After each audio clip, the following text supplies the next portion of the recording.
Assalamualaikum warahmatullahi wabarakatuh. Alhamdulillahirabbil alamin. Nahmaduhu wa nasta'inuhu wa nastaghfiruh wa na'udzu billahi min syururi anfusina wa min sayyiati a'malina. May yahdihillahu fala mudhillalah wa may yudlil fala hadiyalah. Asyhadu an la ilaha illallah wahdahu la syarikalah wa asyhadu anna Muhammadan abduhu wa rasuluh la nabiyya ba'dah. Allahumma salli wa sallim ala nabina Muhammad wa ala alihi wa ashabihi ajma'in, amma ba'du. Qala Allah ta'ala a'udzu billahi minasyaitonir rajim. Ya ayyuhalladzina amanu taqullaha wa qulu qawlan sadida yuslih lakum a'malakum wa yaghfir lakum dzunubakum wa may yuti'illaha wa rasulahu faqad faza fauzan azima, amma ba'du. Bapak-bapak, ibu-ibu, hadirin wal hadirat jamaah salat maghrib rahimani wa rahimakumullah.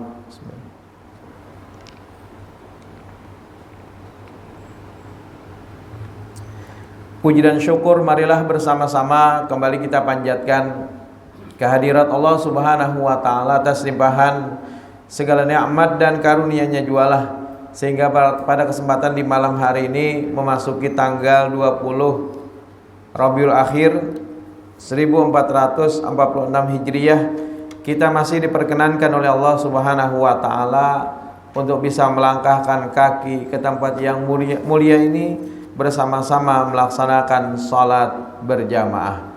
Sesungguhnya dari apa yang kita lakukan, entah itu kita berwudu, maka berguguranlah dosa-dosa kita. Entah kita juga melangkahkan kaki menuju salah satu daripada rumah-rumah Allah untuk melaksanakan salat berjamaah. Ada yang mungkin jalan kaki, ada yang mengendarai kendaraan, maka insyaallah mereka juga akan mendapatkan keutamaan yang disebutkan dalam hadis Nabi SAW. Digugurkan dosa-dosa mereka, ditambah pahala mereka, kemudian Allah pun akan memuliakan kedudukan mereka, mengangkat derajat mereka. Jadi betapa maha pengampunnya Allah Subhanahu wa taala, termasuk ketika kita selesai dari salat, kemudian kita lanjutkan dengan zikir astagfirullah, astagfirullah, astagfirullah dan seterusnya sampai dengan kalimat penutup daripada zikir ini adalah la ilaha illallah wahdahu la syarikalah lahul mulku wa lahul hamdu wa huwa ala kulli syai'in qadir. Maka kata Nabi apa? Diampuni dosa-dosanya sekalipun sebanyak buih di lautan. Nah, Bapak Ibu sekalian yang dirahmati Allah, mudah-mudahan kita semua menjadi orang-orang yang mendapatkan ampunan dari Allah Subhanahu wa taala. Amin ya rabbal alamin. Salawat dan salam semoga senantiasa tercurah kepada Nabi kita Muhammad sallallahu alaihi wasallam beserta keluarga, para sahabat, tabi'in serta pengikut beliau yang senantiasa istiqamah menjalankan sunnah-sunnah makbulahnya hingga akhir zaman. Bapak Ibu sekalian yang dirahmati Allah, beberapa waktu yang lalu kita telah membahas tentang orang yang mengumumkan barang yang hilang di masjid. Man sami'a rajulan, kata Nabi. Sebentar kita ulang. Yanshudu dhalatan. Barang siapa yang dia mendengar seseorang atau seorang laki-laki telah kehilangan barangnya fil masjid, di masjid, falyakul, maka ucapkan untuknya atau kepadanya la raddahallahu alaika, semoga Allah tidak mengembalikan barangmu yang hilang. Fa innal masajida, karena sesungguhnya masjid itu lam tubna lihada, tidaklah dibangun kecuali hanya untuk ini. Nah, Bapak Ibu sekalian yang dirahmati Allah, jadi memahami akan hadis Nabi terkadang tidak bisa kita memahami hanya secara tekstual, yang pada akhirnya kita bisa gagal paham, Pak. Maksudnya apa yang dimaksudkan Nabi dan apa yang kita inginkan ternyata berbeda. Apalagi di dalam hadis ini, barang siapa yang dia mengumumkan barangnya hilang, lalu kita misalnya malah membalas, sidin betakun baik-baik, adakah pian melihat jam tangan ulun pas semalam di kamar mandi atau juga di WC yang ada ketinggalan. Nah, lalu kita langsung mengucapkan, mudahan Allah kadang memulikakan barang kamu. Nah, itu bisa tak kelahi baik-baik itu. Bisa ditempeleng sidin kita. Nah, jadi tidak serta-merta kita memahami apa adanya, Pak. Nah, jadi memang di dalam hadis ini Nabi menyebutkan barang siapa yang dia mendengar seseorang atau seorang laki-laki yang mengumumkan barang yang hilang di masjid, maka ucapkan semoga Allah tidak mengembalikan barang yang kamu miliki. Sebenarnya yang dimaksudkan itu adalah kalau orang itu mencari barangnya yang hilang, kemudian mengganggu orang-orang yang sedang mengerjakan ibadah sholat. Nah, jadi ditakuni baik satu persatu, bahkan dari imam, kemudian makmum, orang lagi belum selesai sholat atau lagi orang lagi asik berzikir dan segala macamnya, maka inilah sebenarnya yang dilarang. Tapi kalau kita imbah tuntungan, misalnya imbah semuaan selesai beres sudah, hanya kita betakun, adakah pian melihat barang ulun? Atau misalnya panitia pengurus misalnya ketemu satu barang, entah itu apakah kunci kah, maka umumkan saja, tidak mengapa, Pak. Asal tadi tidak mengganggu ibadah atau juga sholat kita, tidak mengganggu orang-orang yang sedang mengerjakan ibadah sholat. Amun pian patak aja kunci sidin, kada kau bulik sidin berkendaraan. Sidin tadi kehilangan kendaraan, di mana sidin? Aku mencari. Lalu mentang-mentang orang ini takut nanti dia mencari-cari, lalu pian patak kunci sidin. Nah, ini salah kaprah artinya, Pak. Jadi silakan saja kita umumkan, barang siapa yang merasa kehilangan kunci kendaraannya misalnya, tolong diambil kepada kami pengurus. Nah, itu. Jadi justru terkadang memahami hadis Nabi yang pada akhirnya kita salah kaprah di dalam memahaminya. Nah, Bapak Ibu sekalian ini dirahmati Allah, maka itu ada sabab wurud, Pak. Kalau hadis, kalau ayat Al-Quran kan ada sabab nuzul. Kemudian apa yang ada di balik makna hadis tersebut itu juga perlu kita ungkap. Karena terkadang antara pemahaman kita dengan apa yang dimaksudkan Nabi itu berbeda. Maka itu perlu syarah. Syarah hadis itu adalah menjelaskan tentang apa yang dimaksudkan hadis Nabi. Ya, banyak, Pak, perkara-perkara yang terkadang kita mengartikannya hanya secara tekstualis. Misalnya apa? Amun pian makan, maka imam makan jilati ya. Jilati. Ya bujur aja, Pak. Kalau itu di tempat atau di rumah kita dan kada tamu. Amun pas ada tamu kada pas juga, Pak. Atau apalagi misalnya pian lagi diundang di acara penting, misalnya di acara yang di situ hadir orang-orang berdahi. Nah, kita kan bisa dahi juga. Orang-orang berdahi. Nah, lalu kita memahami akan hadis ini apa adanya. Orang pakai sudah disediakan sendok misalnya, pian justru memakai tangan. Nah, orang sudah ada sendok sudah disediakan, pian memakai tangan. Mbah tuh sebelum membasuh tangan, pian jilati pulang di hadapan orang. Kayak apa orang melihat kelakuan pian yang seperti itu? Ya betul, ketika kita ingin mengamalkan hadis, tetapi kita juga harus melihat situasi dan kondisinya. Jadi tidak bisa segala sesuatu itu ditempatkan, bahasa kitanya sama rata sama rasa. Tetapi kita juga harus bersikap bijak dan arif dan bijaksana ketika melihat momen kapan kita mesti melaksanakan. Nah, disinilah, Pak, bagaimana memahami akan kedudukan hadis itu penting. Kemudian juga bagaimana kita bisa mengamalkannya dengan momen yang tepat. Ya amun misalnya banyak orang kalau sagen pian menjilati dulu kan, karena banyak orang lagi. Tiba-tiba menyurung, nah tambah lagi tangan aku aja sini. Nah Bapak Ibu sekalian yang dirahmati Allah. Kemudian wa anhu radhiyallahu anhu anna Rasulullah sallallahu alaihi wasallam qala idza ra'aitum may yabi' aw yabta'. Barang siapa di antara kalian melihat orang yang baik itu dia yabi' itu menjual atau juga yabta'un yaitu adalah membeli. Jadi barang siapa yang melihat ada orang yang melakukan jual beli fil masjid, di dalam masjid, Pak. Jadi ini di dalam masjid malah. Kalau di luar masjid itu kada apa-apa lagi, Pak, di halaman masjid atau mungkin juga di pelataran masjid, itu sudah tidak mengapa. Tapi tentunya juga tidak mengganggu ibadah salat. Jadi kalau misalnya adzan sudah berkumandang, jangan masih asik berjualan. Ini masih asik mentang-mentang payu. Nah, terutama juga di hari Jumat, baik. Di hari Jumat ini yang kadang-kadang membuat orang lengah.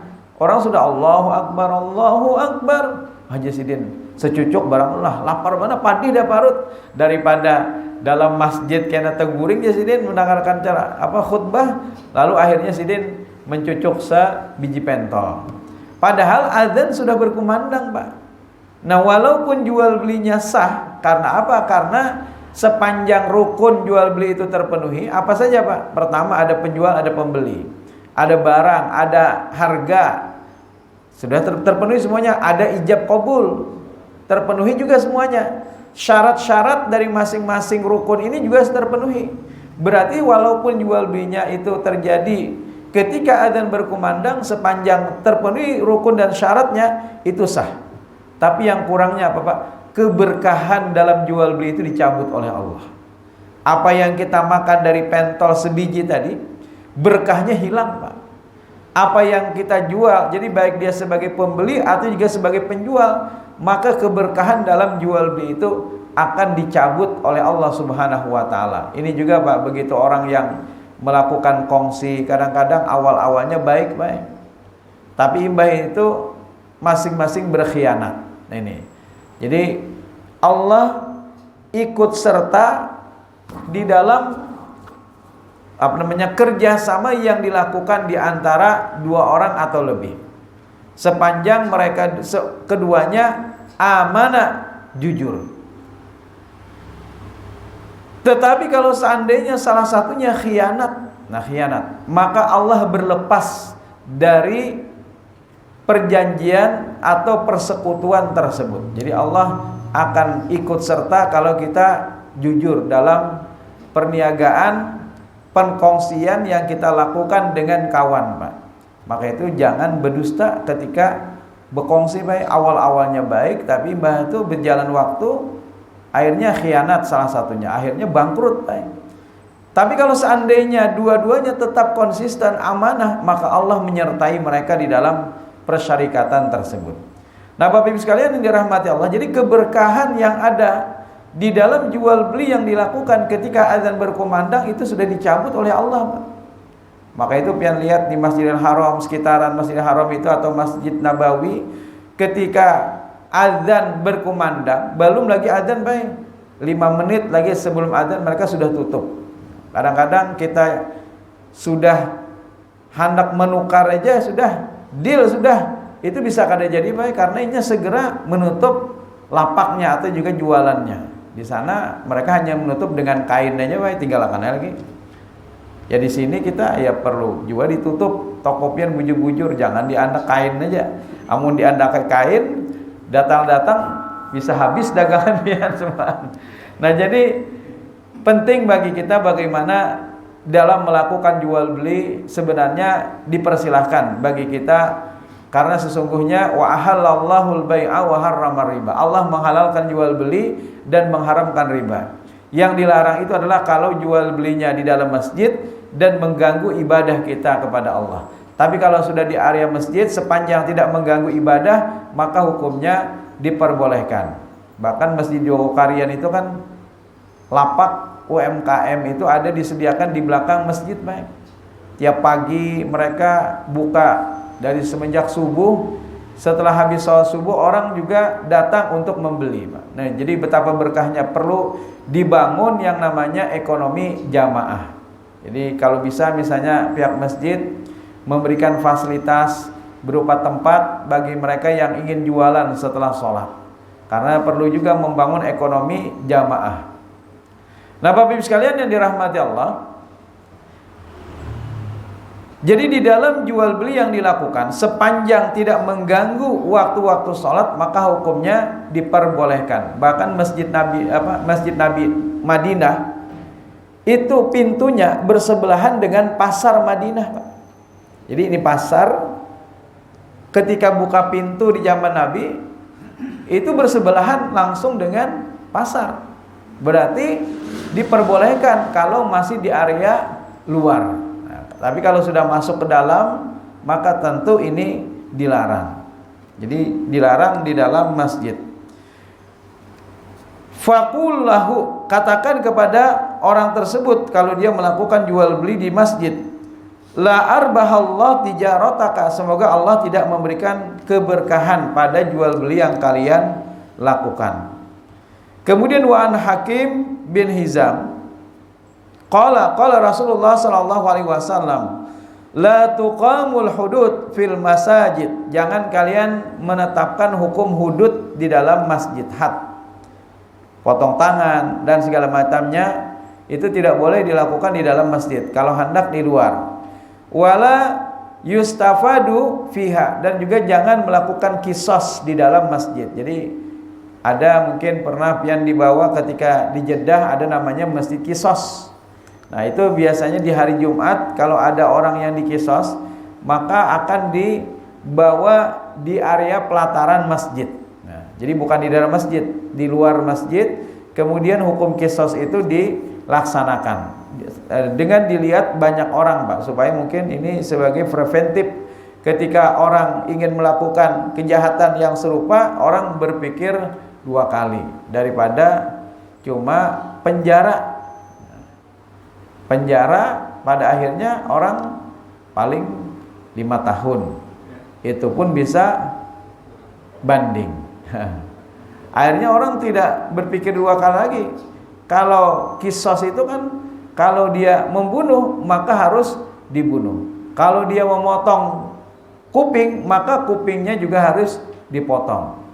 Jadi kalau dia membunuh seseorang, maka dia harus dibunuh kecuali dia mendapatkan kemaafan dari ahli waris. Jadi kalau dimaafkan, tidak berhenti sampai di sana, Pak, tetapi mereka harus membayar yang namanya pembayaran sebagai bagian daripada permaafan tersebut.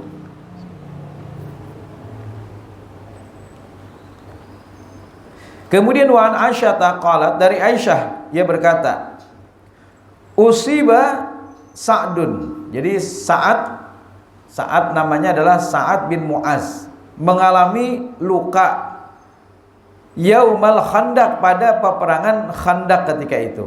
Jadi Sa'ad ini adalah seorang tokoh kabilah yang dia memiliki kaum yang, kenapa Nabi Shallallahu Alaihi Wasallam sampai-sampai menyebut ketika Sa'ad ini meninggal dunia, Pak, sampai arasy Allah saja bergoncang, Pak. Arasy Allah ketika dia meninggal dunia. Jadi kisahkan pada saat itu dia mengalami luka yang begitu parah, sampai-sampai Nabi Shallallahu Alaihi Wasallam padaraba alaihi Rasulullah Shallallahu Alaihi Wasallam khaymata fil masjid. Nah, jadi Nabi mendirikan yang namanya tenda di dalam masjid. Agar apa? Liya'udahu min qaribin, agar Nabi bisa menjenguknya dari dekat. Karena dia mengalami luka parah dalam peperangan Khandaq, lalu Nabi pun khawatir akan keadaannya. Setiap saat Nabi lihat, Nabi datangi, Nabi tengok. Nah, sampai menjelang akhir daripada hayatnya, Pak, ketika dia menghembuskan napas terakhirnya di pangkuan Rasul. Jadi luar biasa, orang yang mendapatkan keutamaan meninggal dunia di pangkuan Rasul adalah Sa'ad bin Mu'az. Pada saat dia meninggal dunia, maka Nabi berkata apa? Dengan meninggalnya orang ini, Arasy Allah saja sampai bergoncang, Pak. Luar biasa. Kita meninggal dunia belum tentu tiang masjid bergerak, Pak. Ini arasy Allah bergoncang gara-gara dia meninggal dunia. Disebabkan ketika dia masuk Islam, maka seluruh kaumnya itu juga masuk Islam, Pak. Luar biasa. Ditambah lagi dia adalah orang yang ikut bersama Nabi dalam beberapa peperangan. Nah, jadi bahkan di zaman Nabi, Nabi mendirikan tenda itu di dalam masjid, Pak. Jadi masjid itu sebagai pusat atau senter kegiatan. Sahabat yang tidak punya rumah, mereka nginapnya di masjid. Maka itu ada disebut ahlus suffah, yaitu adalah para penduduk yang mereka tinggalnya di pelataran masjid. Mereka nginapnya di masjid, Pak, ketika itu. Nah, kalau Nabi kan mungkin supaya supaya beliau nyaman dalam melakukan aktivitas, maka Nabi pun mendirikan yang namanya tenda di dalam masjid, Pak. Jadi ada tenda khusus. Begitu juga para wanita, mereka ketika bermalam di masjid, maka mereka pun biasanya mendirikan yang namanya tenda. Wa anha qalat, dari Aisyah ia berkata, raaitu Rasulullah sallallahu alaihi wasallam yasturuni. Aku melihat Nabi ini menutupiku. Bahasa kitanya ada Aisyah mengintip di balik pintu. Kepada orang-orang Habasyah. Jadi orang-orang Habasyah atau orang Ethiopia datang ke Madinah, Pak. Pada saat itu mereka datang, mereka tinggal di masjid. Sampai-sampai Aisyah ngintip, bahasa kitanya, dari balik pintu. Ketika itu Nabi buru-buru menutupiku, kata Aisyah. Kemudian wa ana anzuru ilal Habasyah, dan aku melihat orang-orang Habasyah itu yal'abuna fil masjid, mereka main-main di dalam masjid, Pak. Nah, jadi anak-anak kalau bisa kita dekatkan dengan masjid, jangan kekanakan begaya sedikit langsung diusir oleh para pengurus. Ikam nih begayan aja, jangan lagi ke masjid. Akhirnya apa, Pak? Pancat kekanakan, Pak. Gara-gara sidin aja menyangit. Justru kita ingin yang namanya generasi-generasi kita, mereka terikat dengan masjid hati mereka. Jadi kita sudah semakin tua, sudah berumur, siapa lagi akan menjadi pengganti kita ke depan untuk bisa mengisi yang namanya masjid-masjid untuk melaksanakan sholat berjamaah. Jadi kalau bisa jangan disangiti. Kalaupun bergaya, ya orang tua punya tanggung jawab masing-masing memperhatikan anaknya ketika mereka membawa ke masjid. Jadi jangan juga imbah dibawa dilapas, baik. Akhirnya ketika orang sholat, orang pada sujud, diambilnya kopiah orang, diputikinya, lalu ditimbai-timbaikannya. Ada nang sangkut ke atas kipas angin, macam-macam. Imbah tuntung sholat, orang abut, baik. Ini pernah suatu kejadian di salah satu masjid, karena tadi anak yang masih kecil dibawa ke masjid dan kita tidak memberikan pengawasan, akhirnya itu yang terjadi. Orang tua akhirnya abut mencari mana kopiah akunya sih, Den. Sudah kedel lagi ditimbai kekanakan tadi. Nah, jadi Bapak Ibu sekalian yang dirahmati Allah, bawa anak-anak, tetapi kita para orang tua punya tanggung jawab. Nabi memiliki cucu yang bernama Umamah. Ketika Nabi sholat, maka Nabi pun menggendong cucu beliau. Ini dikisahkan dalam beberapa hadis Nabi SAW, yang ketika itu kata Abu Qatadah, aku melihat Rasulullah mengimami sholat sambil menggendong cucunya yang bernama Umamah. Jadi sambil Nabi mengimami, Nabi juga mengangkat cucu beliau. Jadi boleh aja, Pak, itu tidak membatalkan sholat kita. Jadi ketika kita memang repot, ibu-ibu terutama misalnya repot, maka tidak mengapa ketika sholat dia menggendong anak atau juga cucunya. Silakan. Berarti pada saat itu bergerak lah, ya bergerak, Pak. Ketika mau sujud, Nabi letakkan, kemudian Nabi sujud. Jadi tidak mengapa, Pak, ketika kita ingin mengerjakan sholat dalam keadaan yang demikian. Nah, Bapak Ibu sekalian yang dirahmati Allah, walaupun yang namanya sholat berjamaah itu kan tertib. Pernah suatu ketika kejadian, Pak. Jadi pada hari itu rupanya ada kemalingan. Maling ya, sakanya disasahi orang. Imamnya umpat dua, bukan menyasai, Pak. Untung ada yang paham untuk meneruskan sholat berjamaah. Akhirnya apa? Salah satu dari jamaah yang masih tetap ini ada yang maju ke depan untuk menjadi imam. Ini pernah terjadi, Pak. Jadi imamnya justru buka Sidin, berdahulu menyasai maling. Mungkin Sidin rasa Sidin jago kan, langsung aja lagi Sidin mendengar kata-kata maling, langsung Sidin refleks membatalkan sholat Sidin mengejar yang namanya maling. Nah, jadi syukur alhamdulillah ada yang masih paham. Lalu yang masih paham ini salah seorang maju ke depan untuk mengimami, untuk juga kada bubar semuaan, baik. Ini kadang-kadang juga terjadi, misalnya ada imam yang pingsan, ada imam yang sampai meninggal, luar biasa. Memang indahnya kematian yang seperti itu. Jadi pada saat kejadian kita lihat di YouTube atau juga di WhatsApp video, nah semua jamaah kadang-kadang membatalkan, Pak. Batal semuaan. Seharusnya apa? Seharusnya mungkin hanya beberapa orang saja yang membatalkan, sementara yang lain tetap meneruskan sholatnya. Jadi tetap saja diteruskan sholat berjamaahnya. Nah kalau kita anak-anak di belakang imam kan kada pas juga, Pak. Yang pada akhirnya siapa? Nah mengganti imam, amun imamnya batal. Di zaman Nabi SAW bahkan Nabi pernah kelupaan mandi janabat, Pak, di waktu sholat subuh. Ketika mengimami sholat, di pertengahan sholat, Nabi baru ingat bahwa tadi subuh beliau belum melakukan mandi. Nah, langsung ketika itu Nabi memberikan aba-aba kepada para sahabat untuk menunggu. Kemudian Nabi pulang ke rumah untuk mandi, Pak. Bahkan dikisahkan ketika itu oleh salah seorang sahabat, ketika Nabi kembali ke dalam masjid sampai terlihat tetesan-tetesan dari air di rambut Nabi. Jadi masih menetes bahasanya dari rambut Nabi, air bekas beliau mandi. Dan beliau kembali lagi mengimami sholatnya.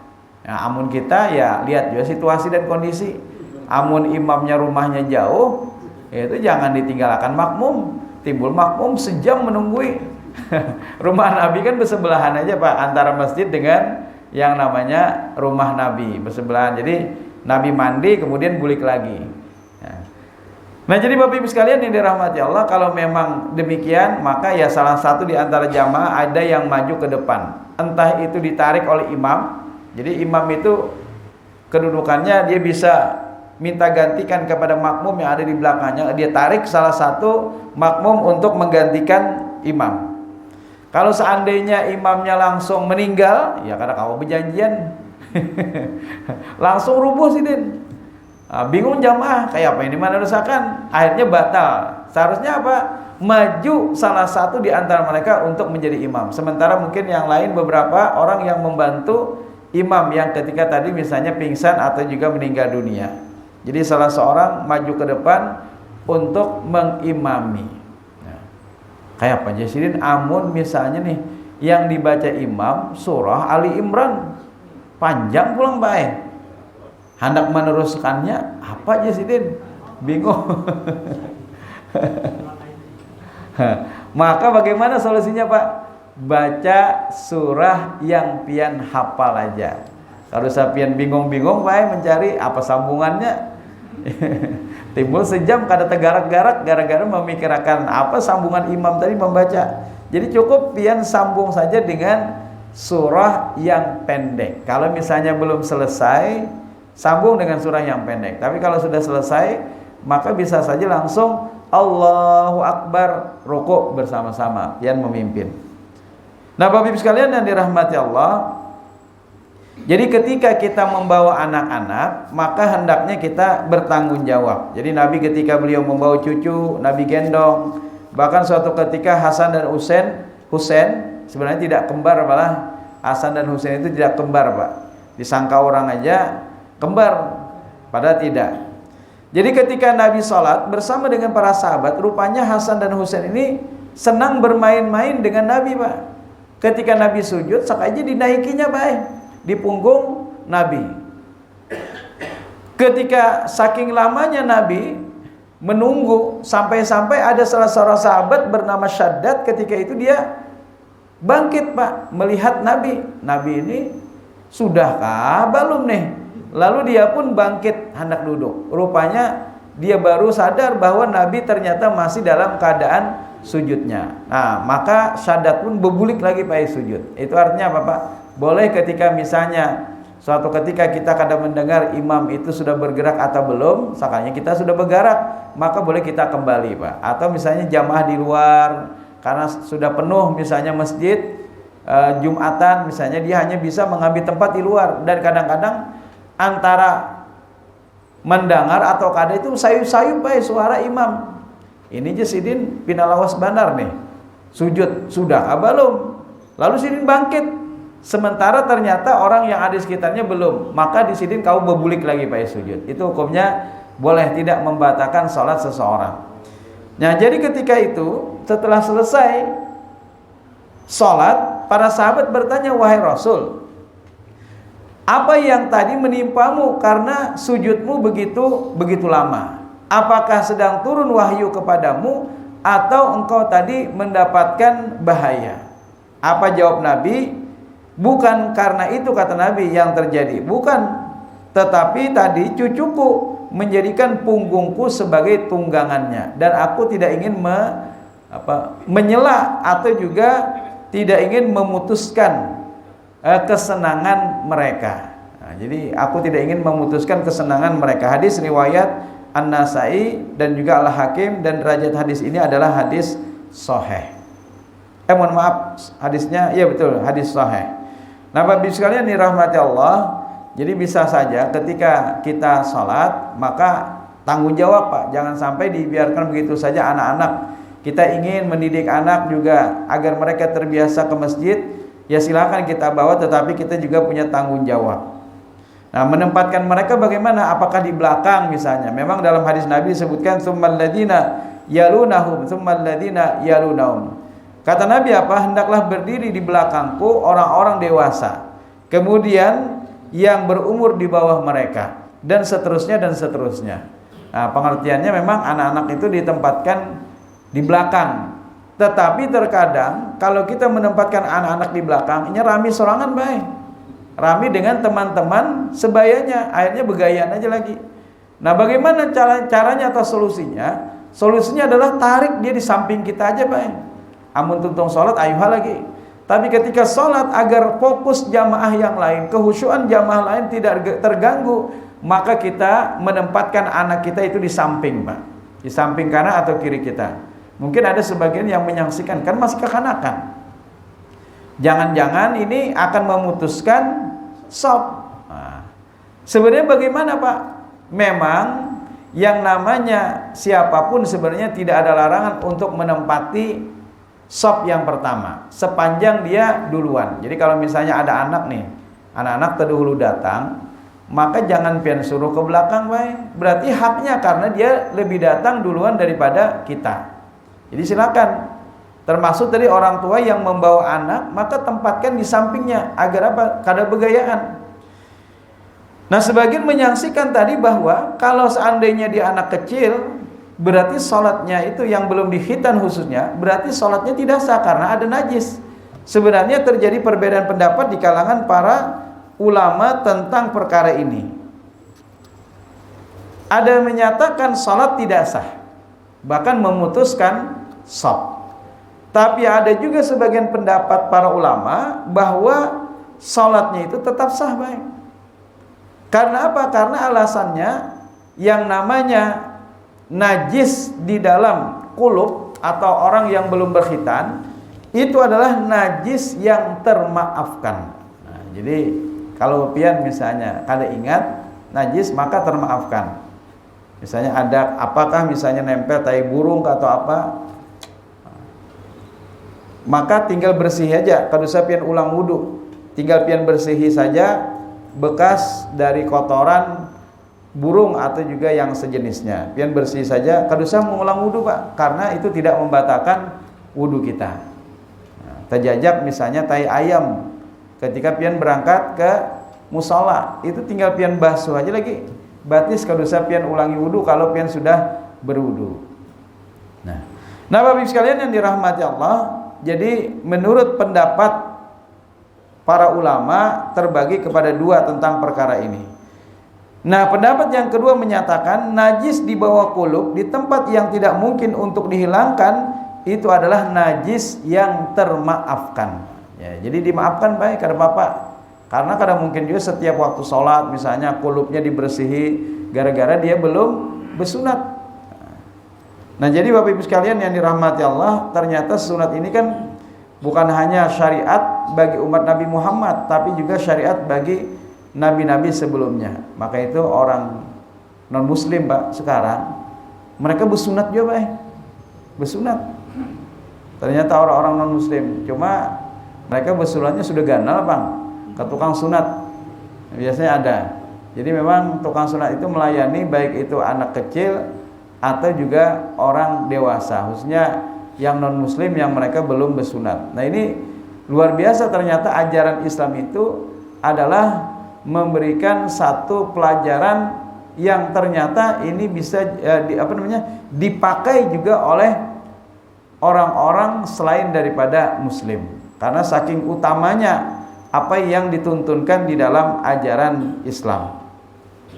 Nah, Bapak sekalian yang dirahmati Allah, jadi insya Allah itu termaafkan. Maka itu anda aja anak di samping kita, pian bisa awasi, pian bisa jaga, yang pada akhirnya dia tidak mengganggu akan jamaah-jamaah yang lain ketika mereka juga sedang sholat. Nah, kemudian selanjutnya adalah wa anha anna walidah sauda. Jadi ada budak atau juga hamba saya yang dia adalah hitam, kulitnya berwarna kehitam-hitaman. Sauda itu asal kata daripada aswadun, aswad itu hitam. Kemudian kana laha khiyaun fil masjid, dia memiliki tenda yang dia dirikan di dalam masjid Pak. Jadi wanita ini punya tenda di dalam masjid. Fakanat ta'tini fahaddatstu. Nah, dan aku kadang-kadang didatanginya dan aku ngobrol bersama dengannya. Jadi kata Aisyah, dia kadang-kadang menemuiku dan kami pun asik dalam ngobrol bersama. Nah, maka dengan hadis ini sebenarnya menjadi satu pelajaran bagi kita bahwa wanita itu ketika dia ingin tinggal di masjid, maka silahkan Pak, tidak ada larangan. Misalnya pian bisi kaum sudah berkeluarga, berbini, beranak, perempuan misalnya, bolehkah masih tinggal di dalam masjid? Boleh, silahkan. Tetapi bukankah misalnya kata sebagian orang wanita itu mengalami haid nantinya? Ya betul Pak. Haid itu adalah kata Nabi apa? Itu adalah fitrahnya wanita. Ketika Aisyah mengerjakan ibadah haji wada bersama Nabi, Aisyah pun mengalami yang namanya haid. Mengalami haid. Nah, ketika itu kata Nabi apa? If'ali ma yaf'alul hajj. Kerjakan apa yang dilakukan oleh para hujjaj atau juga para orang yang berhaji, silakan. Jadi tidak ada larangan Pak bagi orang yang haid, kecuali yang dilarang itu adalah hanya tawaf Pak. Jadi sholat, puasa, dan tawaf. Adapun dia berniat untuk melaksanakan umroh, itu hukumnya boleh. Misalnya ketika dia di mikot, dia mengucapkan labbaik Allahumma umratan, itu boleh sekalipun dalam keadaan haid. Kemudian setelah itu kan dia bersiap-siap untuk tawaf. Karena dia haid, maka tidak bisa Pak, tidak boleh wanita dalam keadaan haid untuk melakukan tawaf. Nah, tetapi dia boleh mendahulukan sa'i Pak. Nah, karena sa'i itu tidak ada syarat harus bersuci. Yang harus bersuci itu adalah tawaf. Nah, jadi kalau misalnya dia tadi masih haid, maka dia tinggalkan dulu tawafnya, dia dahulukan sa'inya, itu hukumnya boleh Pak. Jadi seharusnya kan urutannya pertama adalah niat ihram, kedua tawaf, ketiga sa'i, kemudian keempat tahallul. Tapi karena dia tadi kondisinya haid, tidak boleh, maka dia memutar, bahasanya berhuruf. Ada pelaksanaan yang di situ dia kerjakan di awal, yaitu sa'i. Jadi silakan aja dia sa'i dulu, kemudian asal jangan tahallul Pak. Karena tahallul itu dilakukan ketika apa? Sudah selesai. Tapi karena dia belum selesai, maka dia tahan dulu. Dia tahan menunggu sampai nanti haidnya selesai baru dia melaksanakan tawaf. Kemudian setelah itu baru tahallul. Itu hukumnya diperbolehkan wanita dalam keadaan haid. Nah, wanita ini dikisahkan dia tinggal di dalam masjid, Pak. Yang pasti dia mengalami yang namanya haid. Tetapi kenapa tidak ada riwayat satupun yang menyebutkan Nabi bersabda misalnya kalau engkau haid maka keluar dari masjid. Tidak ada satu riwayat pun yang menjelaskan demikian. Artinya apa? Artinya boleh-boleh saja wanita sekalipun dalam keadaan haid untuk masuk ke dalam masjid. Yang dilarang itu apa, Pak? Salat, puasa, dan juga tawaf saja. Jadi masuk masjid silahkan, tidak mengapa. Bahkan suatu ketika Nabi pernah, kata Aisyah, memerintahkanku, qala li Rasulullah sallallahu alaihi wasallam, nawilni khumrata minal masjid. Ambilkan sajadahku di dalam masjid, kata Nabi kepada Aisyah. Fakultu, aku pun berkata, inni haidun, wahai Rasul, sedang haid nih. Kayak apa? Faqala Rasulullah sallallahu alaihi wasallam, inna haidataki laisat fi yadiki. Sesungguhnya haidmu itu bukan pada tanganmu, kata Nabi. Artinya apa? Nabi membolehkan masuk Aisyah untuk mengambil sajadah kecilnya. Nah, jadi sebenarnya tidak ada larangan, Pak. Jadi kalaupun misalnya ada larangan, pasti Nabi sudah menyampaikan kepada kita. Karena tidak ada larangan berarti hukumnya diperbolehkan. Nah, jadi silakan aja wanita misalnya ada pengajian, asal jangan sholat aja tadi. Ada pengajian rutin misalnya yang diadakan kapan bagi para wanita, itu silakan sekalipun dia dalam keadaan haidnya. Nah, ada lagi yang menyanggah, Pak. Bukankah ada ayat Al-Quran di surah An-Nisa ayat 43, wala junuban illa abiri sabilin hatta tagtasilu. Jadi ayat ini diartikan tidak boleh bagi orang yang junub, masuk ke dalam masjid kecuali mandi terlebih dahulu. Kecuali dia mandi dulu. Ini menurut ayat Al-Quran demikian diterjemahkan. Nah, bagaimana para ulama hadis dalam mensyarah ayat ini? Misalnya Imam Al-Baihaqi menyatakan tidak boleh engkau masuk masjid sedangkan engkau dalam keadaan junub kecuali sekedar lewat saja dan jangan engkau duduk. Berarti kada boleh misalnya wanita tadi ketika haid mendengar ceramah sedangkan dia dalam keadaan. Benarkah seperti itu? Ternyata hadisnya itu dhaif, Pak, lemah. Nah, jadi yang menyatakan bahwasanya kecuali sekedar engkau lewat saja jangan duduk, ternyata itu dhaif. Ada lagi riwayat yang lain, fa inni la uhillul masjidah, sesungguhnya aku tidak menghalalkan masjid li haidin wala junubin, bagi orang yang haid dan juga orang yang junub. Maksudnya tidak dihalalkan ini masuk ke dalam masjid. Ini juga ternyata riwayatnya dhaif, Pak, lemah. Nah, jadi kalau kita ingin mengartikan wala junuban illa abiri sabilin hatta tagtasilu, maka bisa pian lihat di dalam tafsir yang lain, misalnya tafsir Ibnu Abbas, kemudian juga dari Ali bin Abi Thalib bagaimana mengartikan ayat itu. Ternyata ayat itu berkenaan dengan musafir, Pak. Jadi musafir ketika mereka tidak ada air, sementara mereka tadi kan hadas besar, jangan dulu sholat kecuali mereka tagtasilu. Jadi sebenarnya tidak boleh sholat, bukan tidak boleh lewat, bukan.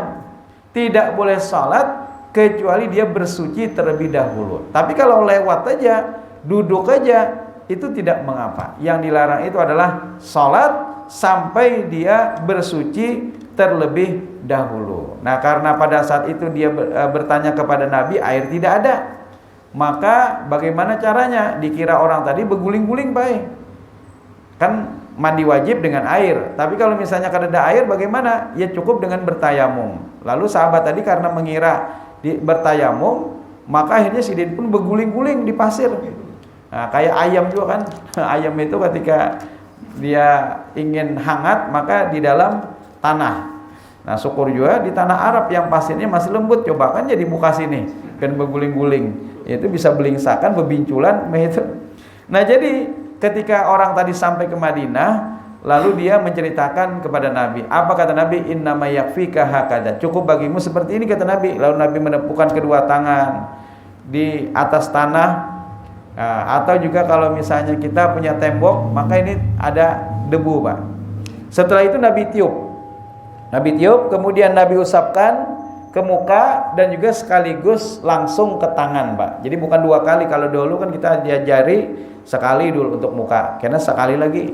Bahkan untuk tangan ini seperti ini Bahari itu. Nah, aja. Nah. Lalu ingat mana Bahari itu diajari seperti ini. Padahal ternyata cukup ketika tayamum itu sampai pergelangan tangan saja, Pak. Jadi kayak ini aja nih. Selesai. Nah, demikian yang bisa saya sampaikan, mudah-mudahan bermanfaat bagi kita semua. Jadi bukan dilarang bagi wanita haid ataupun laki-laki yang dalam keadaan junub masuk masjid, bukan. Tetapi yang dilarang itu adalah mereka kalau ingin mengerjakan salat maka harus mandi terlebih dahulu. Subhanakallahumma wa bihamdika asyhadu an la ilaha illa anta astaghfiruka wa atubu ilaik. Nasrun minallah wa fathun qarib wa basyiril mu'minin. Wassalamualaikum warahmatullahi wabarakatuh.